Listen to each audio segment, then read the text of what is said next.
Bismillahirrahmanirrahim. Assalamualaikum warahmatullahi wabarakatuh. Kami dari kelompok 2 akan menjelaskan tentang apa itu gerakan pembaruan dalam Islam. Baik, sebelum kami menjelaskan tentang gerakan pembaruan Islam, perkenalkan nama anggota kami, yaitu Ardina Rasti, Ismi Sulistewati, Airin Delvian Erli, dan Rukia. Pertama-tama kami akan menjelaskan tentang definisi pembaruan. Pembaruan dalam Islam adalah upaya-upaya untuk menyesuaikan paham keagamaan Islam dengan perkembangan baru yang ditimbulkan oleh kemajuan ilmu, pengetahuan, dan teknologi modern. Dalam bahasa Arab, gerakan pembaruan dalam Islam disebut dengan tajdid. Secara harfiah, tajdid berarti pembaruan dan pelakunya disebut mujaddid.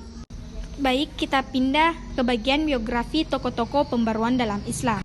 Yang pertama yaitu Muhammad Ali Pasha, tahun 1765 sampai 1849 Masehi. Beliau lahir bulan Januari 1765 di Kawalla Albania, Yunani. Ia bekerja sebagai pemungut pajak, kemudian diangkat menjadi menantu Gubernur Utsmani. Muhammad Ali Pasha juga setelah masuk dalam dinas militer, ia diangkat sebagai perwira. Ia membuat masjid indah dengan corak menara Turki yang berwarna putih perak di Jabal Muqattam, Mesir, bernama Masjid Alabaster. Muhammad Ali Pasha meninggal dunia pada tahun 1849 Masehi di Alexandria. Yang kedua yaitu Jamaluddin Al-Afghani tahun 1883 sampai 1897 Masehi. Beliau lahir di Asadabad dekat Kanar di distrik Kabul, Afghanistan pada tahun 1838 Masehi atau 1254 Hijriah. Dalam usia 18 tahun, Al-Afghani tidak hanya menguasai ilmu keagamaan, tetapi juga mendalami filsafat, sejarah, metafisika, kedokteran, sains, astronomi, dan astrologi. Jamaluddin Al-Afghani juga melanjutkan belajar ke India selama 1 tahun. Dari India, Al-Afghani lanjutkan perjalanan ke Mekah untuk menunaikan ibadah haji. Sepulangnya ke Kabul, Al-Afghani diminta untuk penguasaan Afghanistan Pangeran Dost Muhammad Khan untuk membantunya. Beberapa tahun kemudian diangkat menjadi Perdana Menteri oleh Muhammad Azam Khan. Namun, karena campur tangan Inggris, ia akhirnya meninggalkan Kabul ke Mekah. Selanjutnya, kami akan menjelaskan apa sih pemikiran tokoh-tokoh pembaruan dalam Islam. Muhammad Ali Pasha 1765 sampai 1849 Masehi. Muhammad Ali Pasha melakukan pembenahan ekonomi dan militer di Mesir atas saran para penasihatnya. Ia juga melakukan program pengiriman tentara untuk belajar di Eropa. Pemerintahan Muhammad Ali Pasha menandai permulaan diferensiasi yang sebenarnya antara struktur politik dan keagamaan di Mesir.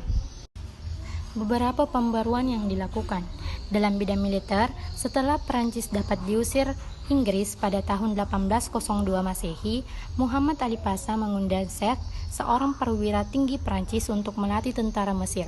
Pada tahun 1815 Masehi, untuk pertama kalinya Mesir mendirikan sekolah militer yang sebagian besar instruksinya didatangkan dari Eropa. Tidak hanya itu, ia juga banyak mengimpor persenjataan buatan Eropa seperti Jerman dan Prancis. Dalam bidang ekonomi dan sosial, Muhammad Ali Pasha sangat memahami bahwa di belakang kekuatan militer mesti harus ada kekuatan ekonomi yang sanggup membiayai pembaruan di bidang militer dan bidang-bidang yang bersangkutan dengan militer. Yang ketiga, dalam bidang pendidikan, Muhammad Ali Pasha menaruh perhatian besar kepada perkembangan ilmu pengetahuan. Hal ini terbukti dengan dibentuknya Kementerian Pendidikan.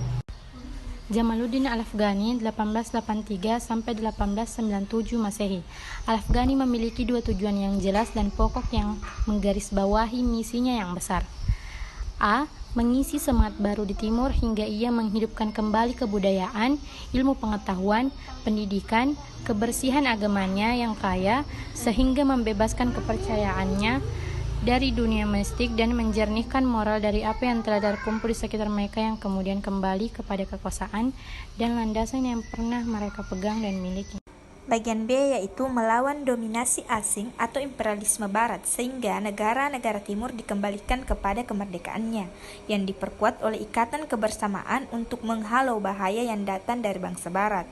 Sebagian ide dan pemikiran Al-Faghani ditorehkan dalam tulisan, diantaranya karyanya adalah Bab Man Ya'ulul Illahi Amar Al-Muslimin yang membahas tentang sesuatu yang melemahkan umat Islam, Makidah Asy-Asyarakiyah yang menjelaskan tentang tipu muslihat para orientasilis, Risalah Fi Arwat Al-Masihiyah yang berisi tentang risalah untuk menjawab orang Kristen. Kesimpulan yang dapat kami ambil yaitu bahwa pembaruan Islam bukan berarti mengubah atau mengurangi atau menambahkan teks Al-Quran maupun teks Al-Hadis, melainkan hanya menyesuaikan paham atas keduanya sesuai dengan perkembangan zaman. Pembaruan Islam dapat pula berarti mengubah keadaan umat agar mengikuti ajaran yang terdapat dalam Al-Quran dan Al-Sunnah. Diperlukan karena terjadi kesenjangan antara yang dikehendaki Al-Quran dengan kenyataan di masyarakat.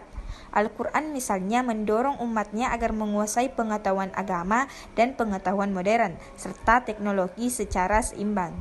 Hidup rukun dan damai yang bersifat dinamis, kreatif, inovatif, dan demokratis terbuka.